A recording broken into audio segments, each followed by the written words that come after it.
Tu vê que a gente diz uma brincadeira, a gente fala assim, mas eu sou obrigado a começar no capítulo 5 do livro de João.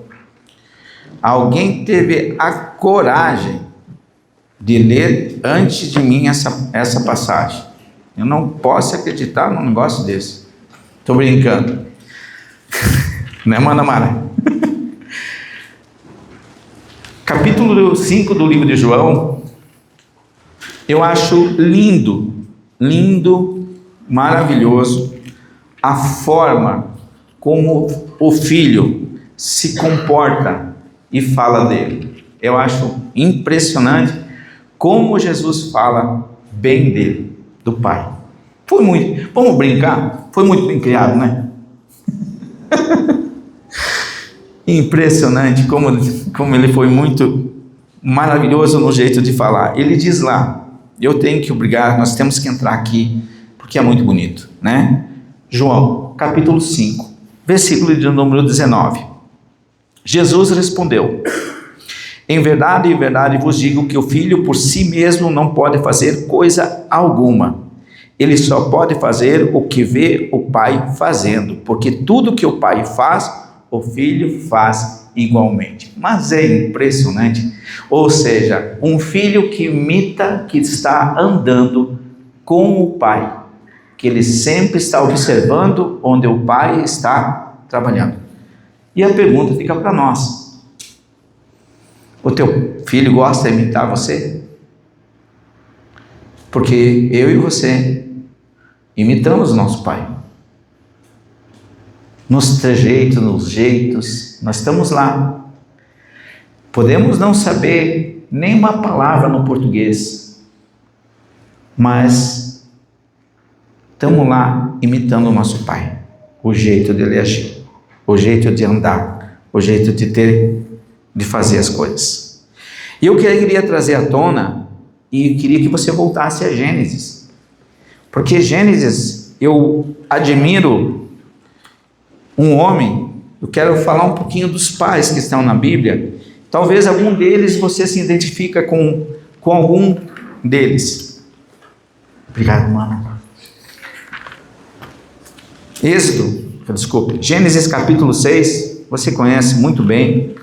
Pelo menos quem fez o estudo bíblico, aqueles que por acaso estão conosco aqui e ainda não tiveram o privilégio, por favor, faça o estudo bíblico. Temos irmãos aqui à vontade para que isso seja feito. Aliás, onde está a dona Ellen aqui? Está aqui hoje essa dona Ellen? Está ali presente, né? Cleide. Tem o irmão Cid. Logo vamos abrir um estudo lá na casa do Mano Banto, com o Mano Cid, que está aqui para fazer um estudo no sábado de tarde, em substituição ao nosso Mano querido amado, que não pode mais estar escondido lá atrás, né? O Zeide lá, tá? Querido ele, tá? Que ele agora foi dizendo para ele que ele não, infelizmente não sabe, não pode nos dar mais estudo. Então, no capítulo 6, eu gosto de falar de Noé. É a primeira vez que você vê um homem. Deus passou 1556 anos aproximadamente desde o início das coisas, ou 1600 anos se você quiser, tá? Mas o que me impressiona é que Deus diz uma coisa assim, ó: quantas pessoas que vão na arca? 8. Noé salvou todos os filhos dele e as suas noras. Ele foi um dos melhores pais que teve, porque os filhos dele provavelmente o ajudaram na construção do objeto mais significante até o século XIX, a arca. Um objeto tão grande, de aproximadamente 136 a 150 metros de comprimento, dependendo da versão que você tem na Bíblia, tá? Um côvado, essa altura aqui. Veja, ele pode não ter levado ninguém ao libertador, mas que ele salvou toda a família dele, salvou. 100 cães de Jafé estavam naquela arca. Sem Cã e Jafé viram um pai. Estimamos em 100 anos ele construindo aquela arca, ajudando o pai a construir um objeto que Deus mandou fazer. Para o homem natural, isso é loucura. Como os irmãos ouviram na história bíblica, você ouve ele dizer assim: não chovia. Gênesis capítulo 2, versículo 6 fala exatamente disso. Você vê se a grandeza, ele sai e faz uma arca demorando aproximadamente, estimamos 100 anos, nem que seja 80 anos, nem que seja 40, não tem problema. E o que mais me impressiona é que Deus disse: entra você, a tua mulher, os seus filhos e as mulheres dos seus filhos. Quem mais vai entrar? Ninguém. Deus já sabia que somente eles iam entrar. E Deus fecha a porta da arca por fora. E lá no capítulo 9, eu estou querendo dizer que ele honra a Deus no primeiro momento que ele sai da arca. Uma das coisas que eu e você como pai devemos fazer: pai, você vai no culto nesse domingo? Ai, filho, eu estou cansado. Está me doendo as pernas. Aí senta, liga a TV, não dói perna, não dói nada, né? Assiste lá o jogo de futebol. Mas para ir à casa do Senhor, compartilhar com os irmãos, insinua-se todos os tipos de dificuldade possível. E ele diz assim, né? No capítulo 9, no capítulo 8, perdão, mais antes, ele disse, né? Então disse Deus a Noé: sai tu e tua arca, no versículo 15 e 16, e teus filhos e a mulher dos teus filhos. O homem está sozinho, só sua descendência está viva. Só os 3 filhos.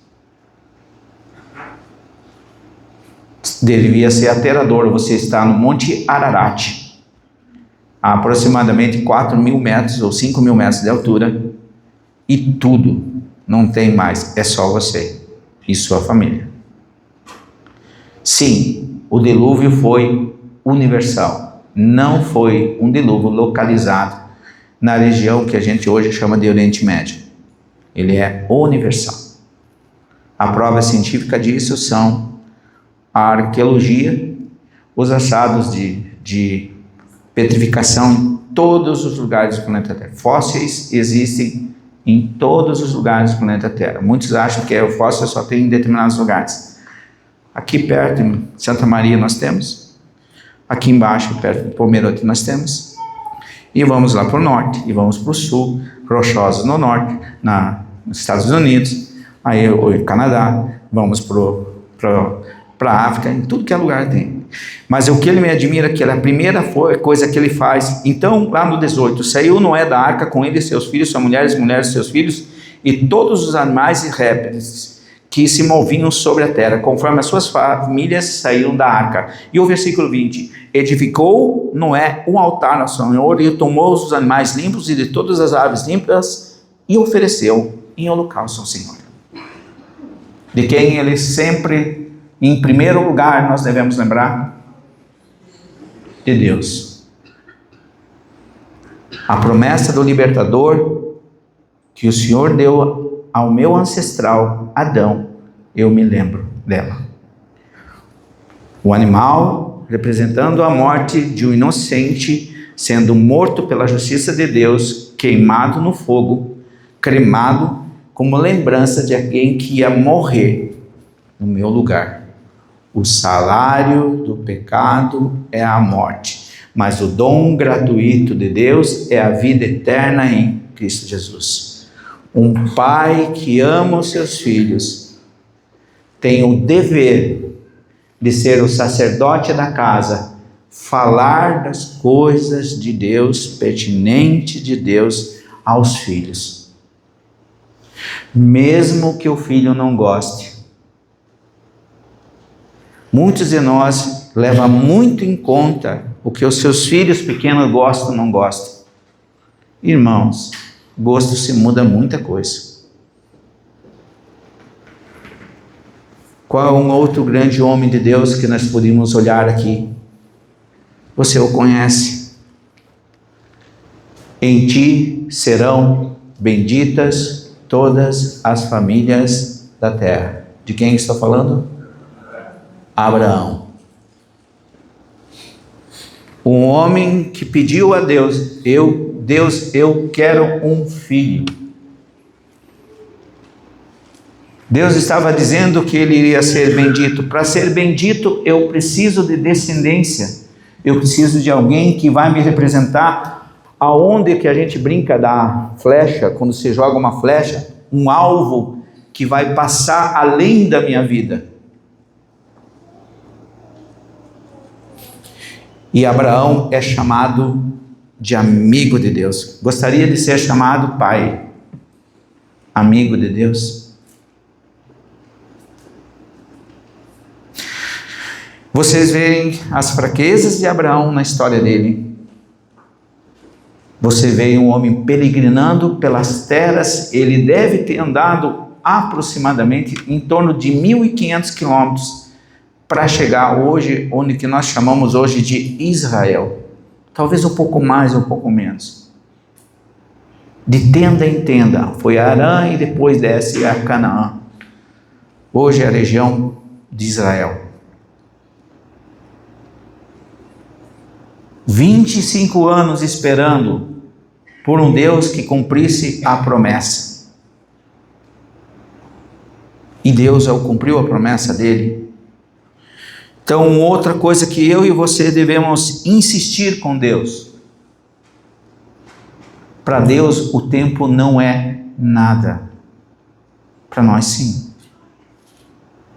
Deus, ele gosta de pais que insistem com ele, que orem por ele, que estão dispostos a acreditar na fé. O que é fé?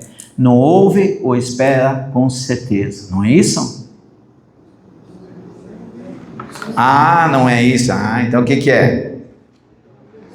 Não vê ou sente, mas espera com certeza. Ou a definição que está em Hebreus capítulo 11, versículo 1, que diz: a fé é o firme fundamento das coisas que se esperam e a certeza das coisas que não se veem. Está lá em Hebreus capítulo 11, versículo 1. Então era um homem de fé. Pai, você é um homem de fé. Fé não é a dúvida, é a certeza. Quando nós começamos e tivemos nossos filhos, Deus permitiu que eu conhecesse a salvação em Cristo Jesus. E ao mesmo tempo nós começamos a orar pelos nossos filhos para que eles também chegassem à vida eterna. Oramos por eles, eles participaram de alguns estudos, mas eu devo à minha esposa. O Thales era humano, de a Cristo.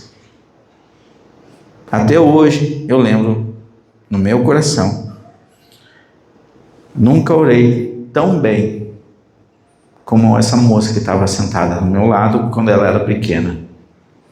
Parecia que Deus estava sentado do lado dela. Acho que eu nunca consegui orar assim.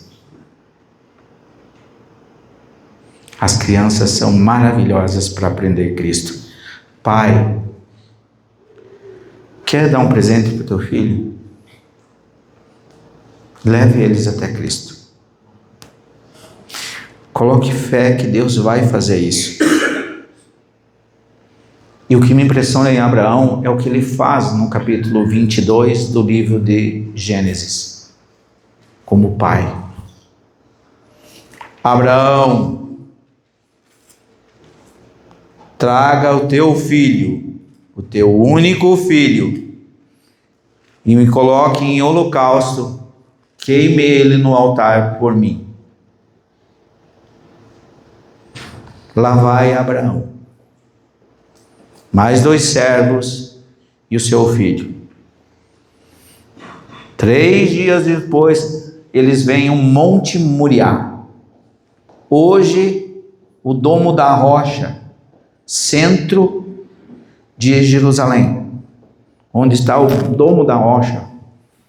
é o Monte Moriá.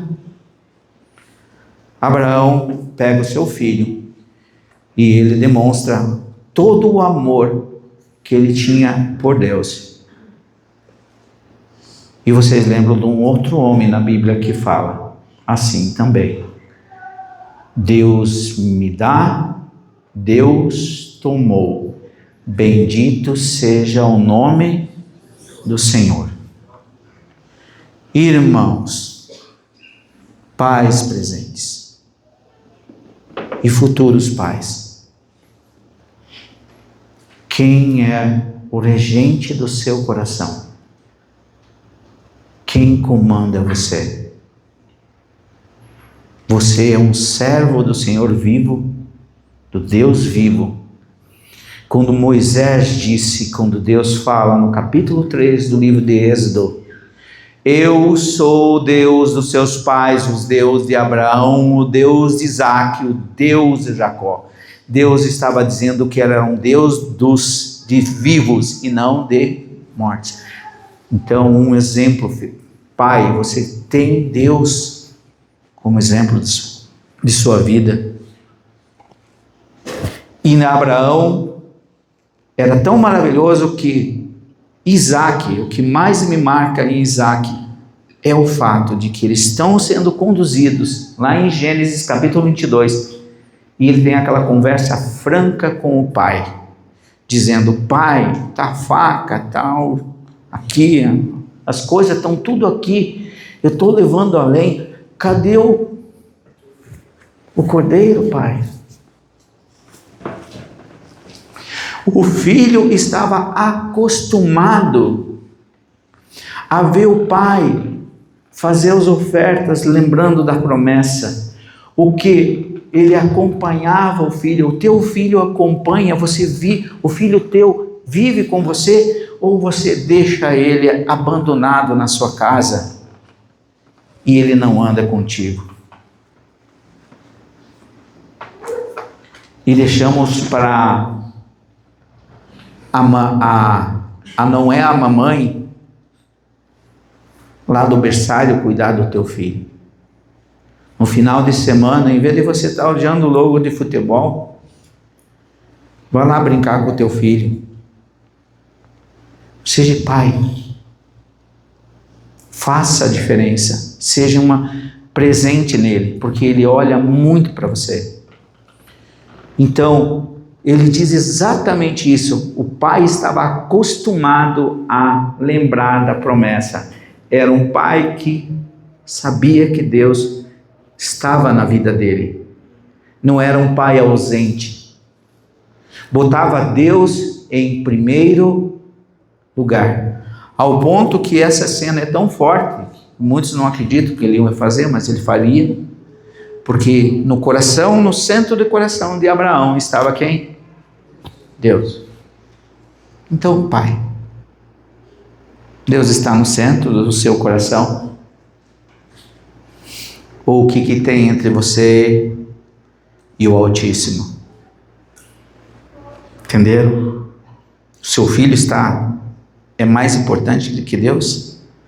Quem que deu o seu filho? Deus, ele não é sadomasoquista, louco para destruir você ou quebrar você. Deus é um Deus maravilhoso, ao ponto de que, confirmado de que o coração de Abraão, Deus era o centro, em ti ficaram benditas todas as famílias da terra. Não foi assim que aconteceu? Foi. Ló. Isso mesmo. Capítulo 1 do livro de Ló. Por favor. Antes de Jó, perdão, obrigado, mano.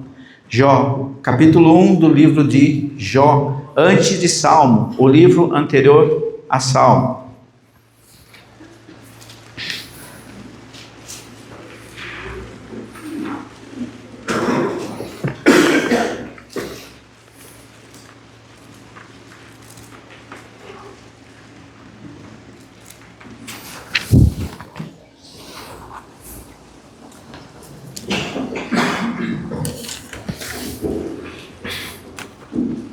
Todos nós, a maioria pelo menos, né? Gostaríamos de fazer até um desafio, que você lesse Jó, o primeiro livro escrito no Velho Testamento. Faria um desafio para você. Nós sabemos que Ló, ele mostra um amor maravilhoso por Deus. Olha só o que ele faz. Eu vou ler do 1 ao 5 para você entender. Havia um homem na terra de Uz, cujo nome era Jó. Este homem era íntegro e reto, temia Deus e se desviava do mal. Parecido conosco, né? Onde é que é a encrenca? É lá no fundo, estou indo naquela direção mesmo. Eu quero entrar na brigaiada. Né? Nós encostamos, parece que vai ser, em vez de nós vamos por aqui, sair fora, nós gostamos de se meter em encrenca, né? Em vez, e era íntegro. O que é uma pessoa íntegra? Uma pessoa gesta. Deus está dizendo isso dele. Nasceram dele 7 filhos e 3 filhas. Todo mundo já ouviu falar. Possuía ele 7.000 ovelhas, 3.000 camelos, 500 juntas de boi e 500 jumentas, e tinha também grande número de servos. Esse homem era o maior que todos do Oriente. O homem era abonado, gente, de dinheiro. Ou queremos dizer então, ele tinha 7.000 Ferrari. É isso, tá bom? 7.000 Ferrari, tá bom? Tinha 3.000 caminhões de transporte, tá bom para você? Dá uma ideia de quem é esse cara. O homem era abonado. Também quero ser, não, mas não vai dar certo. Aí então, iam seus filhos à casa um dos outros, provavelmente já eram casados, faziam banquetes, cada um por sua vez, e mandavam convidar as suas 3 irmãs para comer e beber com eles. Então havia união na família. Todos gostavam de fazer festa, né? Chamavam os irmãos para fazer festa de novo, né? Eles tinham um amor entre os irmãos. Hoje nós vemos famílias decepadas por brigas internas, por pequenas coisas, principalmente quando mora o patriarca. Estão lá brigando pela cristaleira, né? Para aquele pote, aquele bule do ano de 1800, não sei quando. Mas ele estava aqui, havia uma integração entre os irmãos, mas havia uma importância. Terminados os dias de seus banquetes, então havia um período que eles faziam festa. Jó os chamava e os santificava. O que é isso? O que é santificação? É andar com Deus, viver na presença de Deus, santificar, edificar. A ideia de estar andando com Deus que gosta de você, está na sua presença. E ele fazia uma coisa a mais. Ele dizia, levantando-se de madrugada. Quem é que é o pai aqui que se levanta de madrugada e vai fazer exatamente isso assim, ó? Oferecia holocausto segundo o número de todos os seus filhos. Então, 12 filhos, 12 holocaustos. Vamos exemplificar. Se levanta de manhã, lá de madrugada, e ora pelos seus filhos, pelo cuidado que Deus deve ter com eles. Gostaria de ser um pai assim? Ou é difícil acordar cedo para orar? Nós acordamos cedo por dinheiro, por exercícios físicos. Dificilmente acordamos para conversar com Deus sobre os nossos filhos. A ideia aqui era que ele era um intercessor dos filhos. Ele amava tanto os filhos que ele sabia. E quem sabe, o holocausto tem um significado nisso. Era a ideia de que ele estava fazendo algo, intercedendo pelos possíveis pecados que os filhos faziam. Não era maravilhoso um homem assim? Um pai assim? Um pai firme, íntegro. Nós estamos tendo homens com duplo entendimento, com capacidade, facilmente são domáveis por mudanças. E ele fala exatamente isso, todos eles pensando, talvez meus filhos tenham pecado e blasfemado contra Deus no seu coração. Então ele intercedia, pedindo perdão diante de Deus, se os filhos tinham feito algo de errado contra Deus. Esse é um pai. Custou caro, porque a primeira intervenção do diabo foi exatamente em cima disso. Não vou contar o resto da história, porque eu espero que você mate a curiosidade. Ele vai perder os 12 filhos num só dia. Se eu perdesse, talvez, a Romana e o Thales num só dia, talvez eu sairia blasfemando Deus por aí. Mas ele perdeu. O diabo não se sentiu satisfeito. Achou que porque ele não podia ser tocado, tomou outra decisão. O que ele fez? Pode machucar ele todo, só não mate. Você não tem nem permissão para dar. Quem permite que eu e você morramos é Deus. Deus está no comando. O dia da tua morte, Deus já está programado para você morrer, seja lá qual for a forma que você vai morrer. Mas você gostaria de ser um Jó? Um pai intercessor dos seus filhos? Você nem sabe o que está acontecendo na vida dele, porque ele está tão longe, mas você está lá pedindo por ele, falando com ele. Muitos de nós pensam, porque nós vemos as histórias bíblicas. Você conhece Amrão? Já ouviu falar desse cara? Alguns sim. Então você vai voltar um pouquinho. Capítulo de número 6 de Êxodo. Amrão. Já ouviu falar dele? Se não ouviu, agora você vai ouvir. Casado com a sua tia, Joquebed. Quem é esse cara? O filho tu conhece bem, pelo menos 2, 3 filhos dele, se conhece bem,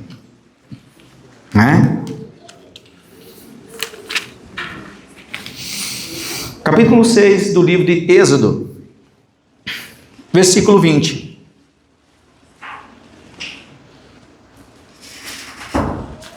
Amrão teve por mulher Joquebed, sua tia, que lhe deu Arão, e das águas o tirei. Moisés. Nós conhecemos também a outra filha, Miriam. Você está vendo Moisés agora. Queira ou não queira, nós acreditamos que os judeus, eles tinham uma tradição muito forte nos primeiros anos de vida deles. Os filhos, eles imitavam muito do que os pais faziam. Até hoje eles têm uma tradição muito forte. A família é extremamente importante para eles. Nós conhecemos a vida de Moisés pelo fato de que Moisés vai ser salvo por uma circunstância de ter a morte dele, e é garantido pela cobertura jurídica e física da filha de Faraó, E ele é criado no palácio de Faraó, e ele aos 40 anos de idade, ele acaba fugindo depois de matar um egípcio, porque o nosso querido, amado Moisés sabia a sua origem. Você está colocando, pai, princípios na vida dos seus filhos quando eles são pequenos. O que são princípios? Coisas que não se revogam com qualquer doutrina ou qualquer coisinha que tenha por aí. Vocês ouviram falar dos 10 mandamentos?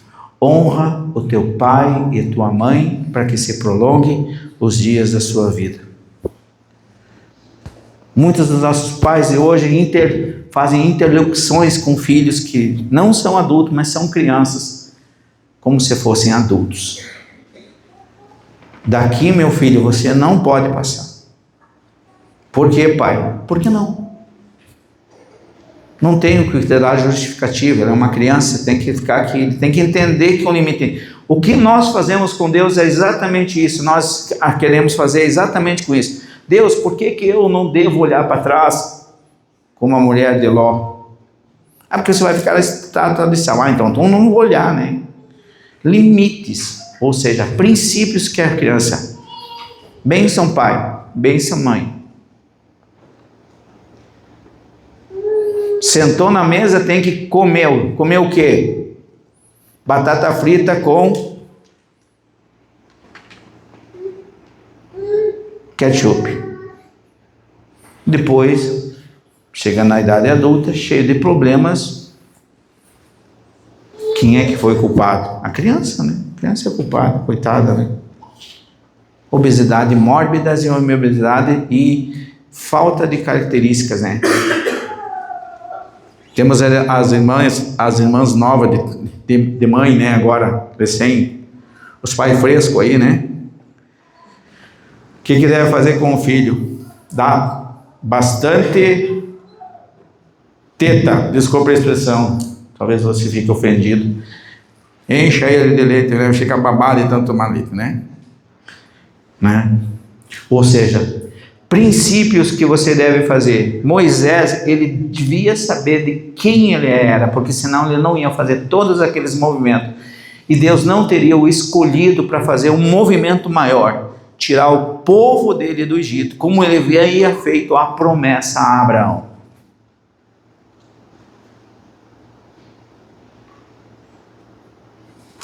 Gosto muito de Noé, gosto muito de Ló, de Jó.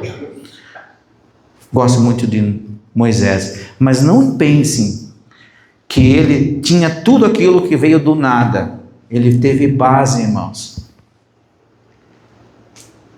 Se nós falarmos de apóstolo Paulo, Saulo de Tarso, da cidade da Sicília chamada Tarso, tu acha que ele chegou ao rabinato judaico no vento? Se ele não tinha sido introduzido pelo pai para ser aquilo que iria ser futuramente, aos pés do famoso Rabino Gamaliel. E Deus pega ele naquela rua, naquela ida para Damasco, e o transforma no maior servo e escritor do Novo Testamento.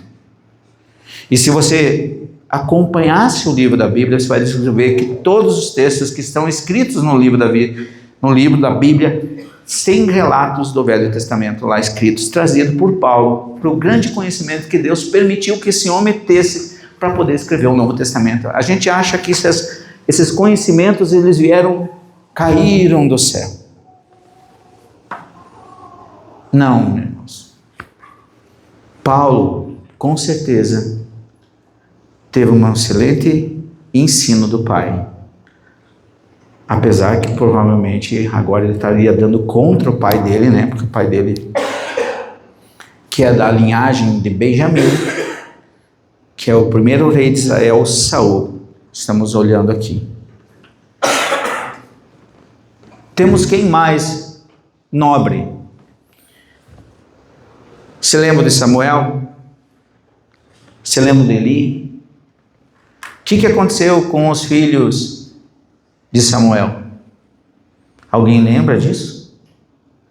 Lá em 1 Samuel, capítulo de número 8. Você se lembra? O que Deus pede para Samuel? Samuel, por favor, nos dê um rei. Os seus filhos não andam nos teus caminhos. Eles não vão poder continuar a linhagem. Lá Deus disse assim, o povo está pedindo um rei, porque as outras nações ao redor têm rei. Mas havia mais um motivo. Samuel tinha sido criado. O mano falou sobre Eli. O Eli e os seus 2 filhos, Deus matou eles, porque eles eram sacerdotes e eles faziam falcatrua, eles faziam corrupção. Alguma coisa vocês conhecem por aí de um lugar que tem corrupção? Não. Por favor, se você souber, me avise, né? Daí eu... Tá? Eita paizinho desgraçado que nós temos, né? Isso não é culpa lá em cima, é culpa aqui embaixo também. Nós somos corruptos. Vamos se botar no nosso lugar aqui, porque muita gente gosta de botar o cisco lá e o nosso tromba tá aqui na frente. No capítulo 8, só para você ver o contexto, eles pedem um rei para Israel, porque eles não querem que os filhos de Samuel continuem sendo juízes. Por isso eles pedem um rei. Porque Samuel aprendeu a não cuidar bem dos filhos dele por causa de Eli, que não cuidou bem dos filhos dele, não deu direção para os filhos dele, por terem serem sacerdotes, por herdar o sacerdócio, acharam que podiam fazer o que bem entendem. Uma parte, irmãos, da responsabilidade do filho, como ele está, não venha me dizer que não é sua, porque é minha, tem uma parte da vai. Eu não estou dizendo que nós somos resultado do meio em si. Nós temos a raiz do pecado, nós nascemos com ela.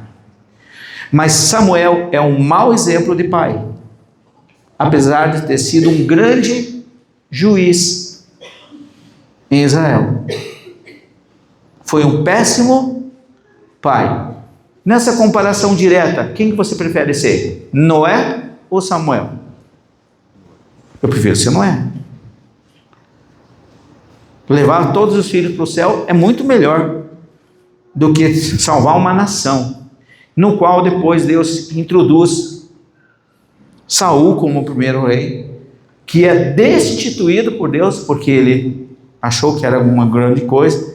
Vem Davi. 1 Samuel, capítulo 16. Eu acredito que vocês também conhecem. Eu disse que vocês hoje, pelo menos, iam olhar a Bíblia, né? O importante aqui,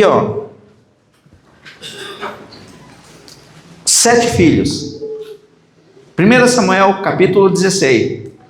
Na casa de Jessé, da descendência de Ruth, casado com Boaz, a moabita Ruth, aquela moça que se humilhou, que tem um livro em nome dela, e se torna a ascendente do Messias, nasce da casa de Jessé, um homem que tinha 7 filhos, na cidade de Belém de Judá. Tu, ó Belém Eufratas, não és pequena entre as nações, de ti sairá o rei, que herdará a eternidade, falando do Messias. Se não me engano, capítulo 5 do livro de Miqueias, versículo 2. Então, olha só, 7 filhos, todos em casa, menos um. O jovem Davi, cuidando das ovelhas. Deus escolhe o trabalhador. Jessé, os outros filhos eram bonitos também, pelo jeito. Até Samuel disse: diante de mim está o ungido do Senhor. E Deus disse para Samuel, na introdução do capítulo, lá no capítulo número 16, lá para o versículo 3 ou 4, diz: Deus não olha para a aparência, olha para o coração. Pai, onde anda o seu coração? O meu coração. E Deus traz à tona o jovem Davi, ruivo, um porte semblante, 1,80 m, deve ser, não diz ao certo, mas ele tinha sido ensinado por pai que ele tinha que cuidar das ovelhas, um homem trabalhador. Você, pai, é um homem trabalhador?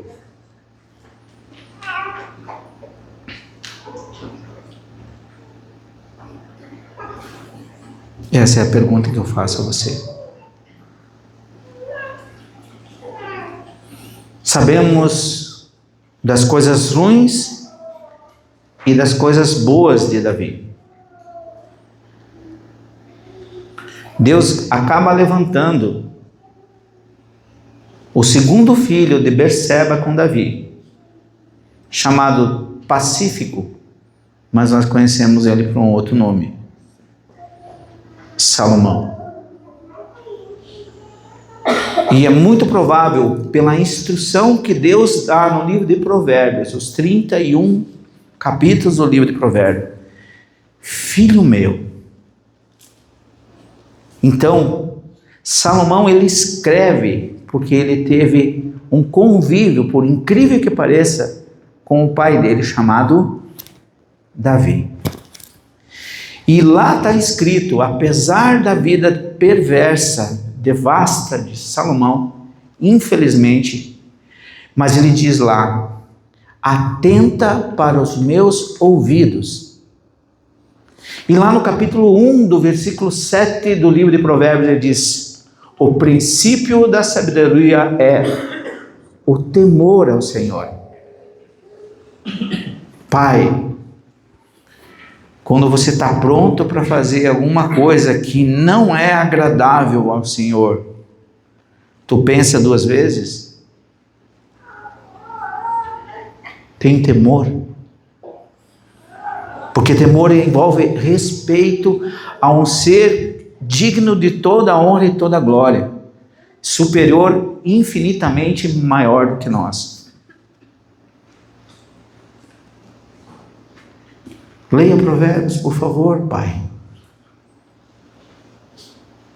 Lá Deus vai te ensinar muita coisa.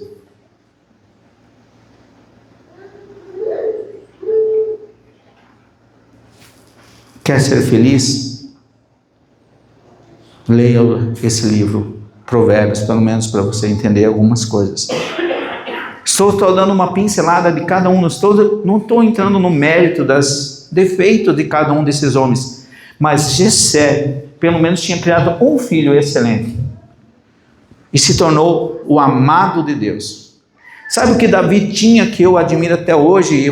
A gente fica indignado pelo privilégio que ele teve, mas eu tenho que me respeitar, que quando alguém chegava e chamava a atenção de Davi, eles abaixava a guarda, se humilhava a Deus. Quando nós somos chamados a atenção por algum dos irmãos, seja a posição que tiver, o que tu está se achando aqui? Já entra lá dentro do coração, em vez de se humilhar e dizer: Deus está usando essa pessoa para mim ser transformada.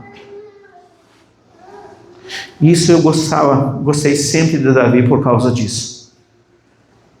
Sim, cheio de defeito. Eita, homem com defeito. Salomão, para piorar, né? O homem privilegiado com a maior sabedoria que um ser humano pode ter. Sim, fora Jesus, ele é o homem mais sábio da face da terra. Não existe Einstein, nem aquele outro lá que morreu com um QI de 251. Um famoso QI famoso aí. Tem um agora que é mais, tem também um QI alto. Não adianta, mas o homem mais sábio do mundo, porque Deus tinha concedido. A sabedoria vem de quem, irmãos? Vem do Senhor, não vem de mim. A sabedoria não é algo que nós é tangível, que a gente simplesmente se coloca, mas é a permissão do Senhor que Deus faz. Use a sua sabedoria para o Senhor, pare de usar ela para si mesmo e o seu egoísmo próprio. José, não do Egito.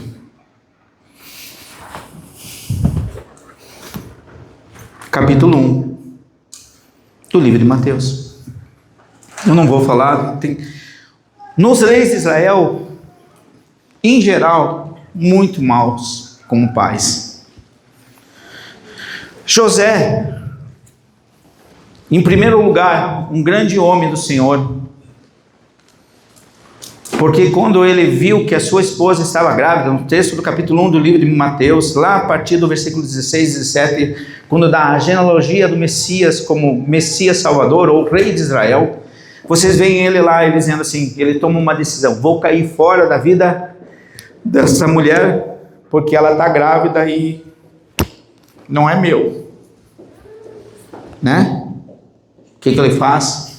Deus vem em sonho e ele obedece a ordem do Senhor: fique com essa mulher, porque quem está sendo gerado na barriga dela é filho do Altíssimo. E José, que já estava comprometido em casamento com essa mulher, toma ela por esposa. Ali a pouco, lá no capítulo 2 do livro de Lucas, conforme o recenseamento, nasce o menino mais maravilhoso que podia ter nascido na face da terra. Num lugar que só tiveram a honra de vê-los os animais, que nós não podíamos ver esse ser maravilhoso que nasceu. Tinha que ser uma estrebaria mesmo, porque nós não temos condições de ver esse homem. Como diz João Batista, nós não temos condições de lamber onde ele pisa. Essa é a realidade humana. O Messias Salvador.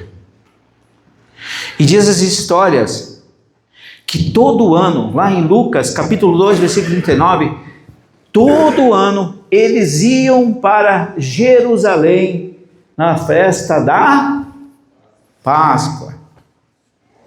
Então, o jovem Messias, o rabino judeu, futuro rei dos reis, senhor dos senhores, acompanhava a delegação da sua família nas coisas pertinentes a Deus.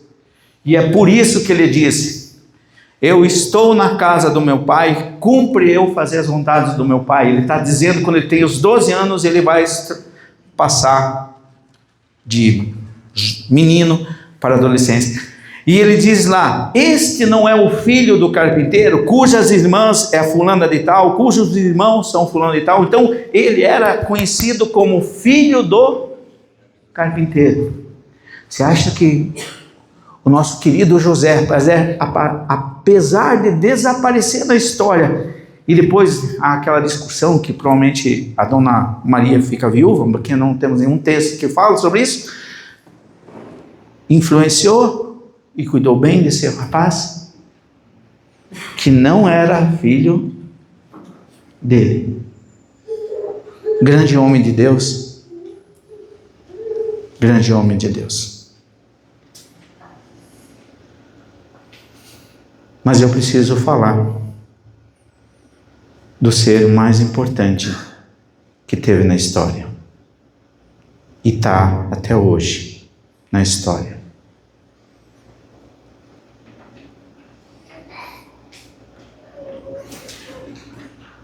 João, capítulo 3, versículo 16. Todo mundo conhece.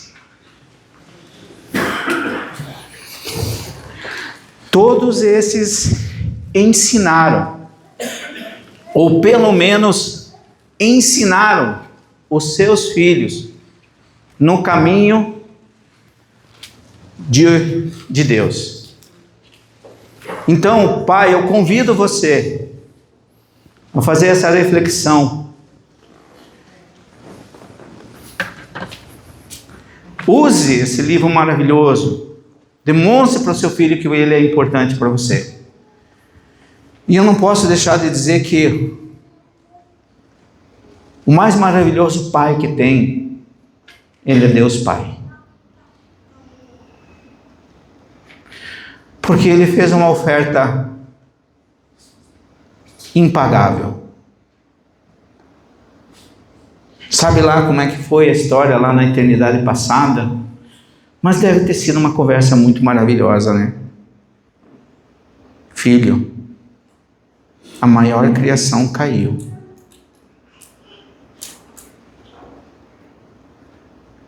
Adão caiu, filho. Você se reduziria a um ser humano em forma de servo. Filipenses capítulo 2, versículos 5 ou 10. Meu Deus, como é que Paulo escreve isso? É impressionante até hoje como ele fala isso. O Verbo se fez carne e habitou no meio de nós. Tabernaculou no meio de nós. O tabernáculo.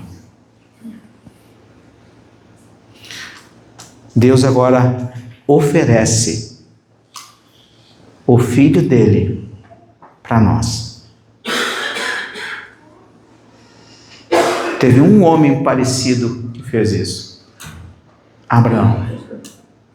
Por isso que Deus cita ele como seu amigo pessoal.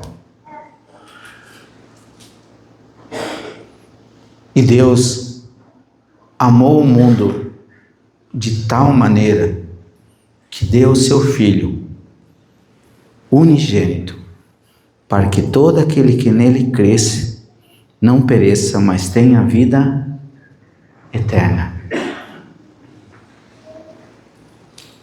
Amor maior que esse? Não, gente. É tão maravilhoso que Jesus, quando ele descreve a oração que ele quis reensinar a uma população que já não sabia nem como conversar com Deus, diz assim: Pai nosso que estais no céu. Lá no livro de Mateus. Você daria o seu filho por alguém?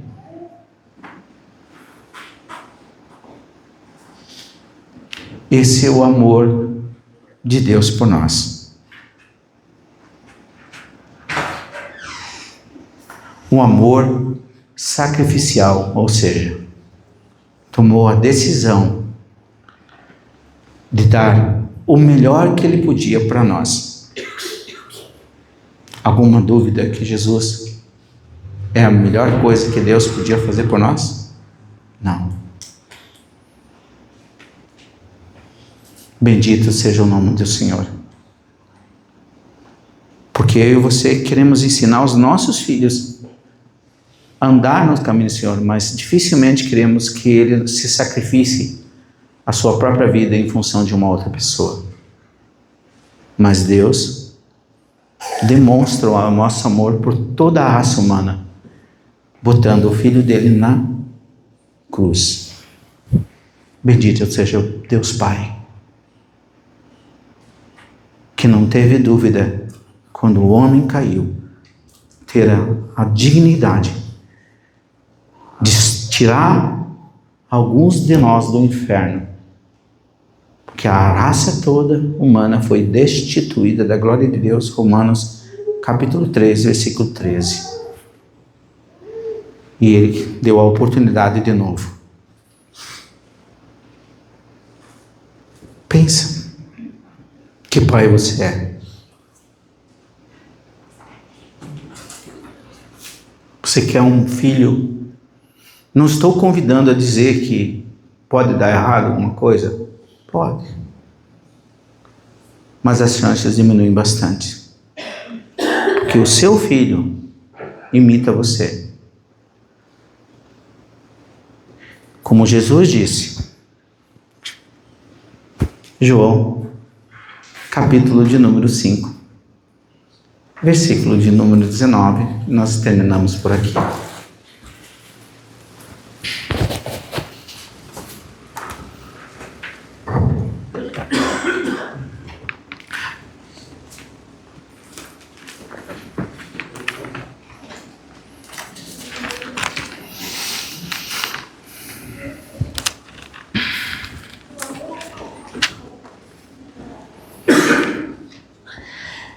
E Jesus lhe respondeu. Vou botar um pouquinho. Assim, lá no 16. Assim, porque Jesus fazia essas coisas nos sábados, os judeus os perseguiram. Jesus lhe disse: meu pai trabalha até agora, e eu trabalho também. Por esse motivo, os judeus ainda me procuravam matá-lo. Mas se quebravam, não só quebrava o sábado, mas também dizia que era seu próprio pai. Que Deus era o próprio Pai, fazendo-se igual a ele. Jesus respondeu: Em verdade vos digo que o filho por si mesmo não pode fazer coisa alguma. Ele só pode fazer o que vem o pai fazendo, porque tudo que o pai faz, o filho faz igualmente. Porque o pai ama o filho e lhe mostra tudo o que faz. Você tem mostrado tudo ao seu filho? Seu filho quer imitar você? Então é isso que eu vim colocar aqui para você. Espero que tenha ajudado você a mudar um pouco o jeito de pensar. Que Deus transforme seu coração, Pai. E os futuros pais que estão aqui, que vocês se dediquem realmente a honrar o Deus como Jesus honrou o Pai, honrou todo e fez todos os movimentos, sempre o Pai indo na frente e o Filho indo atrás. Que exemplo, né? E Deus ama muito, muito você, como ama eu também e toda essa humanidade. Procure ser exemplo do seu filho. Que não seja só mais uma palestra que você optou em assistir nesse domingo à noite, mas que de alguma forma o Senhor, o vosso Deus, que é o meu Deus também, interfira no seu coração. Mude com Ele. Amém?